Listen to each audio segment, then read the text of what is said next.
పంజాబ్ లోని Aam Aadmi party MLA Harmeet Singh Pathan Majra అత్యాచార ఆరోపణలపై అరెస్ట్ అయ్యారు. అయితే ఆయన అనూహ్యంగా పోలీస్ కస్టడీ నుంచి పరారయ్యాడు. హర్యానాలోని కార్నాల్లో పోలీసులపై కాల్పులు జరిపి పారిపోయాడు ఎమ్మెల్యే.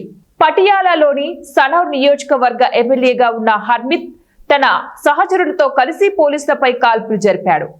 ఈ కాల్పుల్లో ఒక పోలీస్ అధికారిని గాయపరిచి వాహనంతో ఢీకొని తప్పించుకున్నట్లు సమాచారం. ఎమ్మెల్యే హర్మిత్ సింగ్ పఠాన్ మజ్రాను పట్టుకునేందుకు పంజాబ్ పోలీసులు గాలింపు చర్యలు చేపట్టారు. కాగా ఎమ్మెల్యేపై అత్యాచార కేసు జీరక్పూర్ కు చెందిన ఒక మహిళ ఫిర్యాదు మేరకు నమోదైంది. హర్మిత్ విడాకులు తీసుకున్నట్లు తనకు తప్పుడు సమాచారం ఇచ్చి 2021లో పెళ్లి చేసుకున్నాడని సదరు మహిళ తన ఫిర్యాదులో పేర్కొంది.